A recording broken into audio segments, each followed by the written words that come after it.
entre 1960 et 2025. L'Afrique du Sud a traversé le feu et la lumière. Un pays coupé en deux, par la couleur de la peau, par la loi, par la peur. Années 60. L'apartheid verrouille la vie. Les villes sont blanches, les townships sont noirs. Les lois décident qui marche, qui vote, qui existe. Charvet, le sang coule. Le monde regarde et détourne parfois les yeux. Un nom commence à circuler dans les murmures.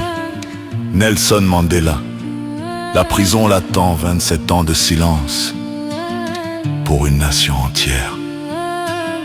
Pendant ce temps, l'économie tourne, mais pas pour tous. L'or et les mines enrichissent une minorité. Les bras noirs creusent la richesse qu'ils ne touchent jamais. Mais dans les ruelles poussiéreuses, un ballon roule. Le football devient refuge. Un langage sans permis. Un espace où l'on respire encore. Années 80. La pression monte, les sanctions étranglent l'économie. Les stades se vident à l'international. L'Afrique du Sud est seule. Mais le peuple, lui, se lève. Les chants deviennent résistance. La culture devient arme.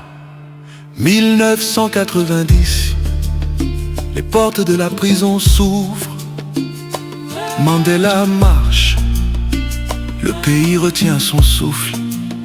1994, les premières élections libres.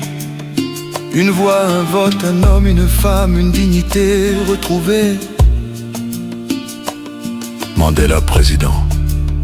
La réconciliation comme choix politique. Pas l'oubli, mais le courage de continuer ensemble.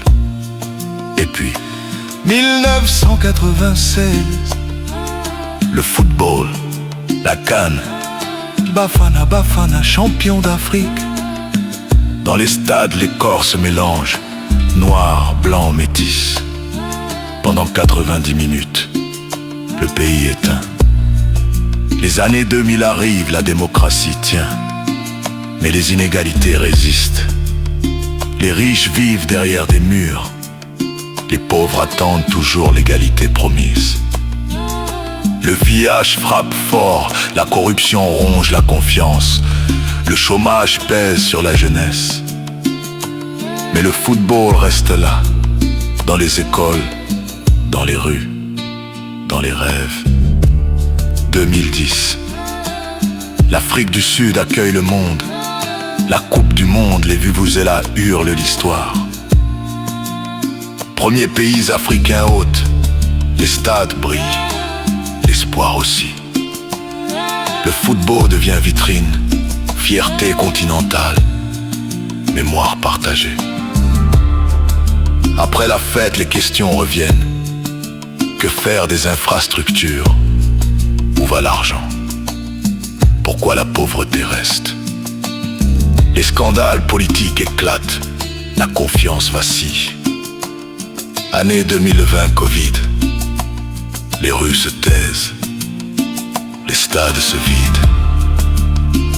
Mais les communautés s'entraident, les artistes créent, les jeunes innovent. 2025, l'Afrique du Sud n'est pas parfaite, mais elle tient debout. Elle doute, elle débat. Elle se cherche encore. 65 ans, une oppression, une libération. Des victoires, des blessures ouvertes. Mais dans chaque township, chaque terrain vague, chaque ballon usé, le pays se raconte. L'Afrique du Sud n'a pas seulement survécu. Elle a appris à jouer collectif.